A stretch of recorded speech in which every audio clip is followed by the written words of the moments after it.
This is a Cincy fan talking with LP. You can catch me on Twitter. That's a Cincy fan talking. You say it like it sounds, just leave off the G.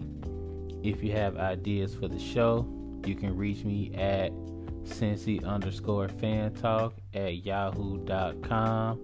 If you have any suggestions for the show, make sure you leave them there. Who knows, you might find yourself as part of the show. Any feedback would be definitely appreciated. And also, make sure you hit the Linktree page that's on my Twitter. Make sure you click on that. You can find all the different ways to contact me there. Enjoy the show.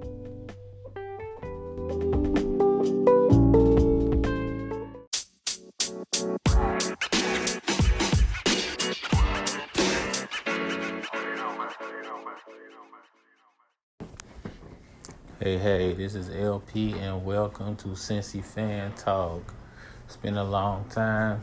Shouldn't left you without a fan talk to step to, because it has been a while since I have done this. It's been about a week. I do apologize for not being here for so long. It's kind of been a little bit busy for me, so there is that. But you can catch me on the socials, because I'm always on the socials. That is Cincy_fan talk. Again, that's Cincy_fan talk. And that's on Twitter. But other than that, I'm always talking about Cincy sports and other sports as well. So, hey, definitely catch me on that. Right now I'm watching Xavier, who basically just coughed up an 11-point lead, I think. So they down 5 at St. John's. I'm thinking they're going to still pull this out, though. Scratch that, they down 7 now. Still think they're going to pull this out.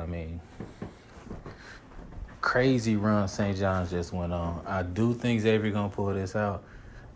I don't really think they need this win as much as people say they do, but the Big East is a tough league, so I don't think they can afford to, lose too many of these games, because the Big East is a tough league. But, losing this won't really hurt. Not that much, but, you can't be coughing up these games either. St. John's is probably one of the easiest teams to beat in the league. Then again, it's not too many easy teams to beat in the league, so there is that. But anyway, we're going to get into a little bit of Astros talk. I don't really want to talk about the Astros. The Astros have pissed me off royally. Royally. But I am going to go ahead and talk about it, because it does affect the Cincinnati Reds. A lot of people don't really see how it affects the Reds, but we're going to go ahead and talk about that a little bit. First, we're going to talk about basketball and football, kind of like in the same mix. Anybody catch that NBA game? Anybody catch that All-Star game? That All-Star game was a doozy. That Elam ending is what really set it off. A lot of people, they don't really watch the TBT the way that I do. And the TBT was kind of like the jumping off point for what made the NBA All-Star game what it was. Let's back up a little bit. All-Star weekend, the NBA, they definitely get it right. All-Star weekend is definitely the best weekend out of all the All-Star weekends. You take football, you take baseball, you take basketball. Basketball gets it right because they put the fans first. They know what the fans want to see, and they keep it fan-oriented. They don't make it too important. I know you want to keep it competitive and all of that, but really they understand it's just one big pickup game. That's all an All-Star game is. They don't make it too competitive. They don't go okay, the winner gets home court advantage and shit like that, or the winner gets the first round bye and all of that stuff, or the Western Conference or whatever. Nah, because it's really not that important. When you break it down, it's an exhibition. The fans want to see their favorite player go off. That's what they want to see. You don't really want to put that much of an importance on it. And I think football and baseball, they kind of miss on that. And what basketball does is they don't really miss that. They understand is it's about the fans. So what and another thing that basketball does, and they do this really well, is they experiment. The other sports, with football, they kind of experiment, but they don't experiment as much, and they kind of do it in a weird way. But basketball, they're willing to experiment. And what basketball also does is they use the other leagues to experiment. And football is starting to do this too, which I'm talking about in a second. But the TBT is kind of like the testing ground now. I love the TBT. Like, they're willing to do all of that stuff that we as fans talk about. They're willing to do it. When you're hooping on the playground, there's no clock. You're not hooping for like 4 12-minute quarters or none of that. You don't do that.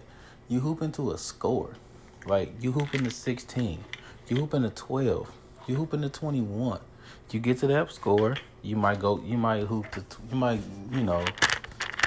you get to 16 and it's best, you get to 16 and if it's 16-15, you got to win by 2. I mean, that might happen, but, you hoop into a score. That's how it is. Basketball is understanding that. I mean, I cannot think of a worse way to decide a game than a team is up 4 and the other team starts to slow the time down by fouling and fouling and fouling.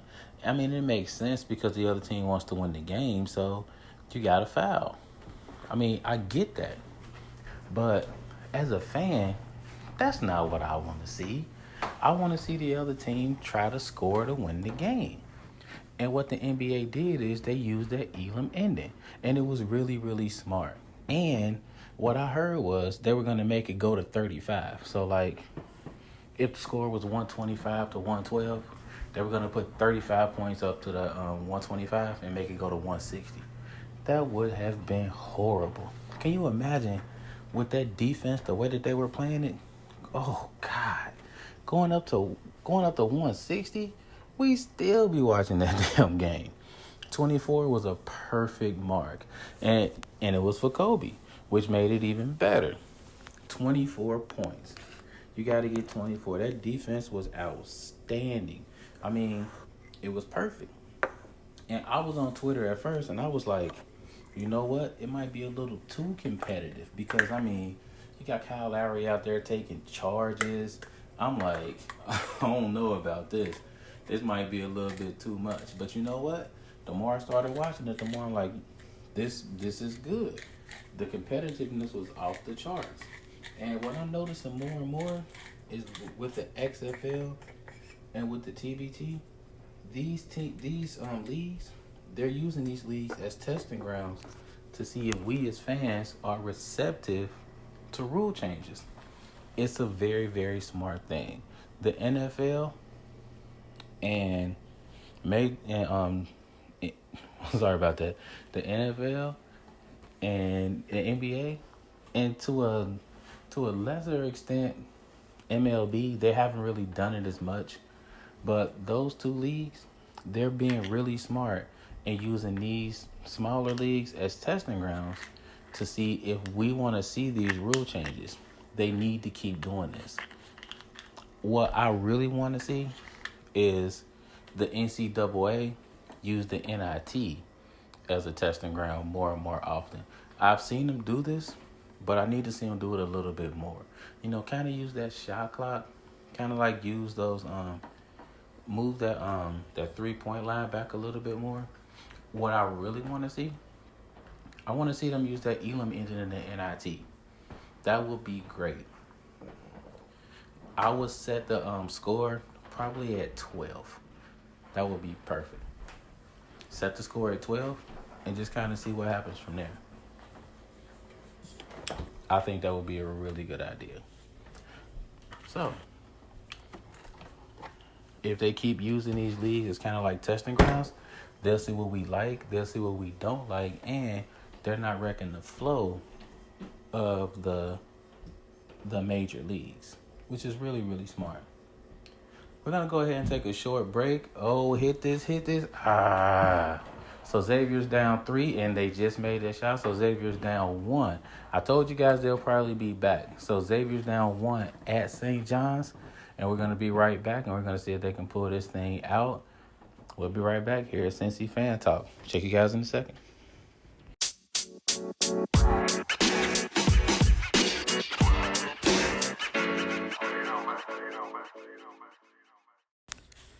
And welcome back to Cincy Fan Talk. So Xavier pulled out the 3-point win over St. John's. I had a feeling they would pull that out when they was down about, I think they was down about 7 or so, and I just kind of knew they would pull that out. They withstood their run, and they got the 3-point win. One thing I'm gonna talk about in the third segment, I don't really know why Quentin Gooden's not playing so much. I don't really get that. I'm gonna get into that in the third segment, but right now, I'm gonna get into the whole Astros thing. Why in the hell have the players not been punished? I don't get that. So here's the thing. So I'm a teacher. I teach 7th grade.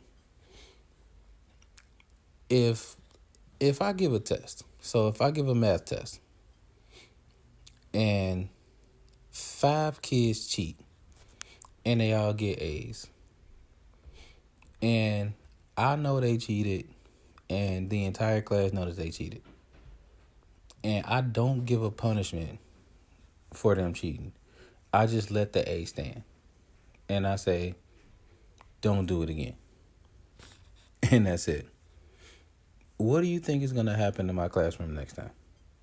Do you think everybody's going to be like, well, okay, you know, Mr. Parker said don't do it again, so we're not going to do it again. We learned our lesson. Hell no. That's not what's about to happen. What's going to happen is we're about to have more than 5 people cheat on the next test, because what I just told them is there are no consequences for cheating on the test that I give. That's what they just learned. Because what, and not just America, like human nature is we don't learn by what we see. Like we learn by what happens from what we do. That's how we learn. Like we do something and we see what happens and then we adjust. Simple and plain. We learn by consequence. I mean, what do you think like training a dog is? Like what do you think like teaching anything is? Like when you like teach somebody how to ride a bike, like you learn how to ride that bike from falling. Like you ride the bike, you fall, you figure out how you fail, and you fix it. The consequence taught you what not to do. Simple and plain. So let's bring that in to the Houston Astros thing. What just happened was the Houston Astros cheated. It's been documented that they cheated. We all know that they cheated. We know how they cheated. They won a championship from cheating. And then they went to the World Series the next year from cheating. No player from the team got punished, even though it was a player-led cheating thing. So, do you think that that's going to stop them from cheating now? No. Like, now, what we're learning is it's okay to cheat. Simple and plain. What I'm surprised at is that people are shocked that everybody's upset.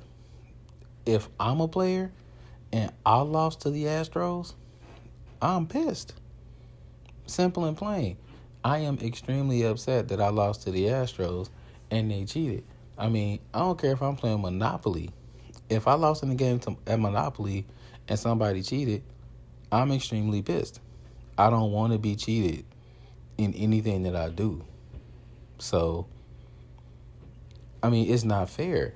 Like, if my team got cheated, like, if I'm a Yankees fan, I'm 100% pissed because my team got cheated. I mean, didn't they lose like a 7-game series?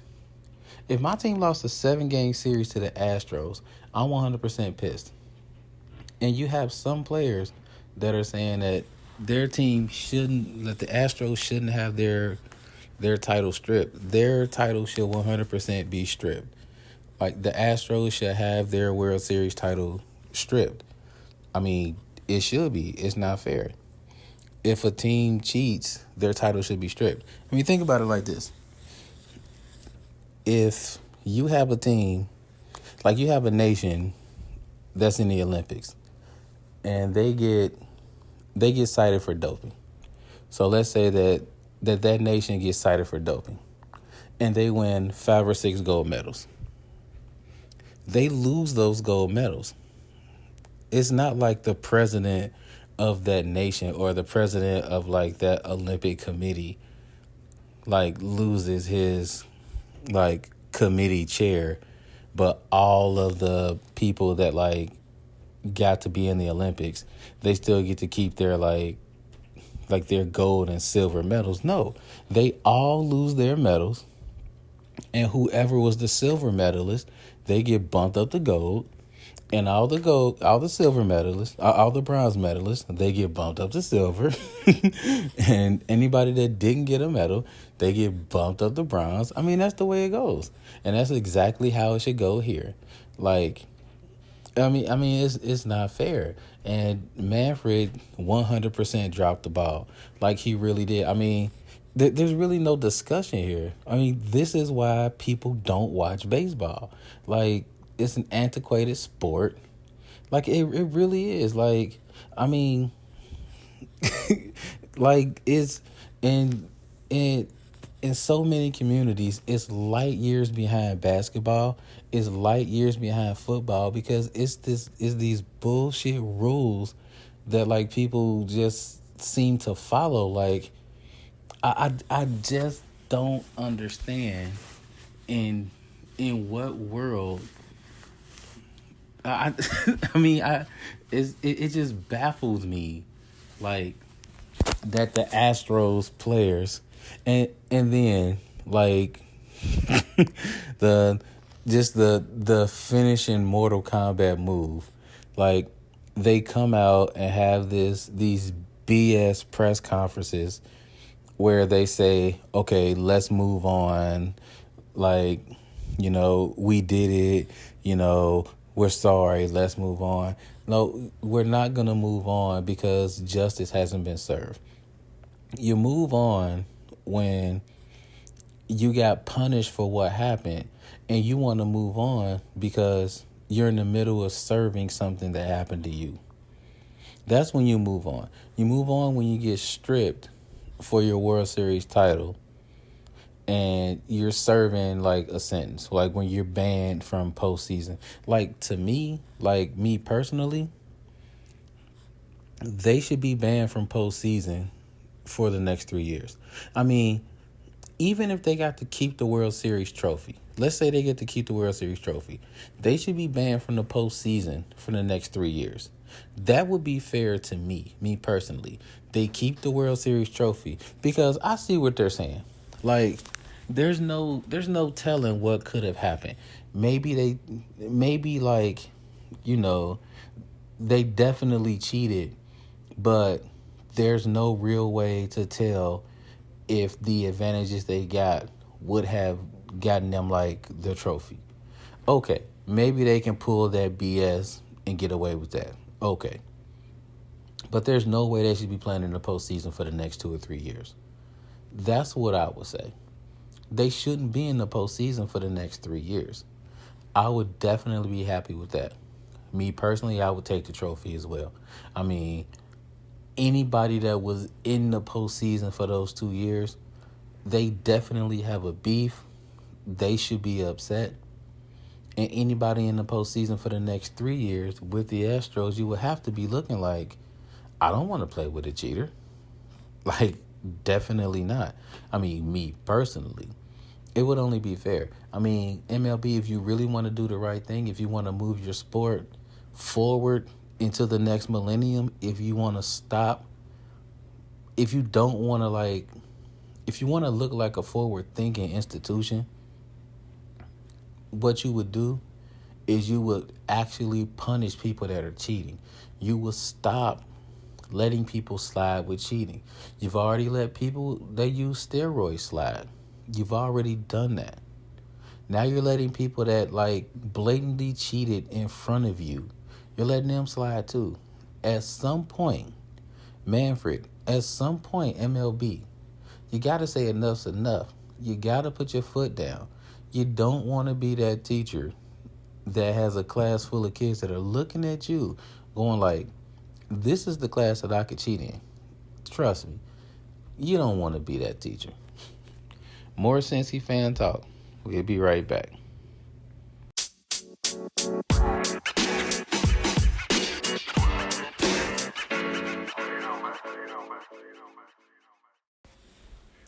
Yo, yo, yo, welcome back, Cincy fan talk. We got this last segment here, my little bracketology with UC and X. So X just pulled out their win against St. John, so that was win number 17 for them. So I got them at a 10 seed right now. The last 10 seed. I got them at the last 10 seed. I'm not understanding why they're not playing Quentin Gooden as much as they are. I know that he hit like a cold streak, but they're turning the ball over like a lot. And they turning the ball over so much, really because they don't have a point guard. I mean, Najee Marshall, he can score a lot, but I mean, his dribbling leaves a lot to be desired because he looks to score so much, but he'll leave the ball out there a lot. You know, he got those long arms and he try to score the ball, but he'll just be loose with the dribble. Quentin Gooden, you know, he really got that ball. He got that ball handling mentality, and he don't really look to score as much as he should. But I think that's because he really looked to pass and he really looked to kind of take care of the ball. Me personally, I think he needs to be out there a whole lot more. He's never really been shooting the way that he should. I think he shot better his freshman and sophomore year. I think they had a lot better shooters surrounding him his freshman and sophomore year, so he didn't really feel pressure to shoot the way that he needs to, the way that he has now. But he needs to be on the court. They need another ball handler. They have a lot more freshmen on the court now. He needs to be on the court. I know his confidence is down. You can kind of see him on the sidelines. You can see him hanging his head. But if they want to, do what they need to do towards the end of the season to make that tournament, he's going to need to be a driving force because, Najee Marshall, Paul Scruggs, and I like Kiki Candy too. Kiki Tandy. I like him. He can do some things, but they really need a ball handler, especially towards the end of the games, because everybody's gonna be focused on Najee Marshall, and they really need a ball handler to set him up. So Quentin Gooden's really gonna need to be on the court. I feel like they're gonna be a sneaky team in the tournament, but Quentin Gooden needs to be on the court in order for them to do that. I feel like they can get as high as an 8. I feel like they'll get as low as that play-in game. So they could miss the tournament. I don't see it happening, but they could. Because since they play in the Big East, there's always a chance for them hitting a 2-3 game losing streak, because that's the nature of the Big East. But right now I got them at a 10. I got them at that last 10. So I got them playing a 7 seed. So who I got them playing right now? Right now I got them playing Ohio State right now. So I got Ohio State X game right now. So we'll see how that goes. We'll see if that changes. UC right now, I got them at an 11. Right now I got them at the last 11. Right now I got them playing Creighton. Yep. True indeed. I got them in the 6. I got them playing Creighton in the 6-11 game. So, well, no, not the Well, I got them at the last. I got them the last before the playing games. I got them right there. Um, they they're getting better. They've had some tough losses. I mean, Bowling Green, that loss is looking better and better. That loss to Colgate, whew, that's a tough one. I mean, that's I mean, it's hard to say that's not a tough one, but I mean, overall they're getting better and better and better as the season's going on. I mean, watching them throughout the year, I mean, you better bring your Maylocks with you. I mean, they've been playing some close games. I mean, East Carolina, UConn, Memphis, Wichita State, Houston. I mean, but Brandon's bringing them boys on like he really is. And you know what? Trayvon Scott, like watch him throughout the rest of this year because they needed a second scorer. Like Chris Vogt, I thought he would be that second scorer, and he has been. But Trey Scott, he really has been that second scorer that they would need. So, and Micah Woods, I think. He's really been a solid point guard as a freshman too. So those two names, like they've been solid. UC is gonna be one of those teams. If they win their first round game, they're going to the Sweet 16. Like they're gonna be that kind of tough team. Like if they win their first round game, mark my words, that's a Sweet 16 team. If they win their first game, like if they're an odd team, they're either gonna get blown out or a Sweet 16. Like there's no in between with them. That's just how they are. So, I'll update this as they go along. So, and we'll see how it goes. So, I'll try my best to like make the podcast as frequent as possible. You know, life happens, but I'll try to make this as frequent as possible. That'll be it for tonight, though. I'll go ahead and catch you guys. We're going to try to make this in a couple of days, but I'll catch you guys in a couple of days. Cincy Fan Talk, LP. Catch you in a couple of days. LP out.